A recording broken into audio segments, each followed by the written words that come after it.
Hey everybody, here are my top tweets of the week for week 6.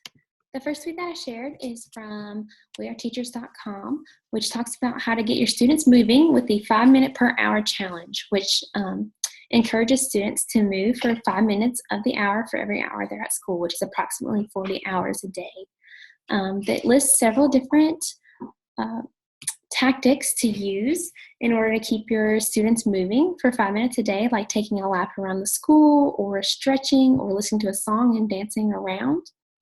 I related this back to one of Caroline's tweets from last week where she shared an image about mobile learning, and one of the parts said is assessing whether or not you're encouraging movement in your classroom. And I think this is very important because it allows students to get their energy out and also encourages learning in a kinesthetic way.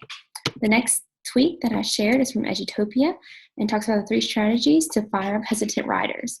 So you can have students talk as the teacher writes down what they're talking about. You can also have them record what they want to write about and then later listen to that and write it down.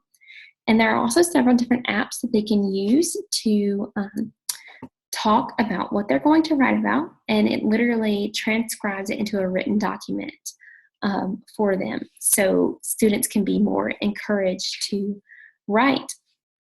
I relayed this back to one of Savannah's tweets from last week because she shared an app that can be used to encourage reading or writing called Toontastic, where they're allowed to animate videos that summarizes what they have read about or what they have written about.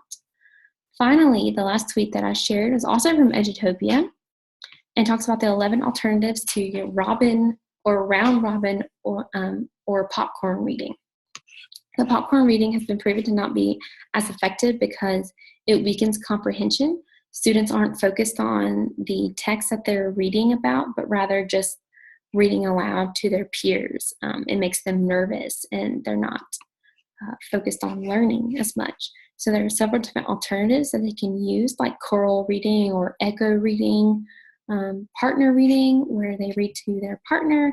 And this just furthers comprehension of the text that they are reading aloud. So those are my tweets of the week. Hope you all enjoy.